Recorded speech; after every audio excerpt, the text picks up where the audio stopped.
Precast concrete box culverts are really rather simple structures, as you may guess by the rather simple cross-section of the culvert itself. Box culverts, the purpose of a box culvert essentially is to allow for a span over this void. So essentially it needs to carry any load that's applied above the culvert over that span. That load needs to be transferred down to the ground ultimately. So the vertical load that would be applied to the top slab of our culvert, that load will need to pass through the walls of the culvert, down into the base slab of the culvert, and then into the bearing material below the bottom surface of the culvert. Now, despite the simple appearance of it, the actual loads that are applied to the box culvert and the combination of those loads can get a little bit awkward. It can get a little bit complicated, at least for your first one or two box culvert designs. Not only is that vertical load applied to the top slab of the culvert, but we would also have earth pressure that's applied to the box culvert. Box culverts will be buried typically, in the vast majority of cases, this box culvert would be buried. So that earth pressure on either side of the walls of our box culvert will also apply a force, a pressure, to the side faces, the walls of the culvert itself.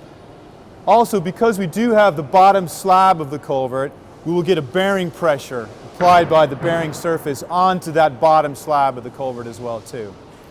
Now, all of these applications of load and pressure, essentially, will result in the development of bending moments and of shear throughout the culvert.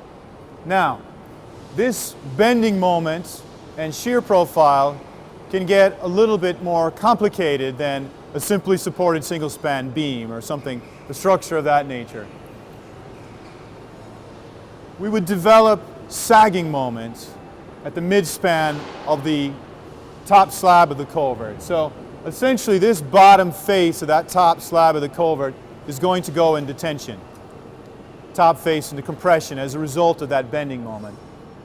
Now we would get a hogging moment at the ends of the culvert. Around the corner of our culvert, that moment switches over to a hogging moment. A hogging moment puts tension into the top face, compression into the bottom face of the slab of the culvert.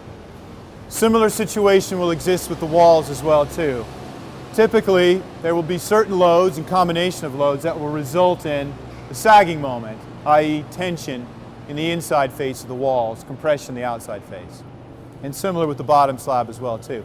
Now, as with any reinforced concrete type structure, we deal with the tension that develops as a result of flexure by using steel reinforcement. Okay, so we'll put that steel reinforcement into the tension face of our concrete to pick up the tension and to provide that moment capacity that we need, to accommodate that bending moment that will develop at all different points throughout the cross-section of our culvert. Also, we must design the culvert for shear as well too. The culvert also, box culvert also works with regard to shear as well.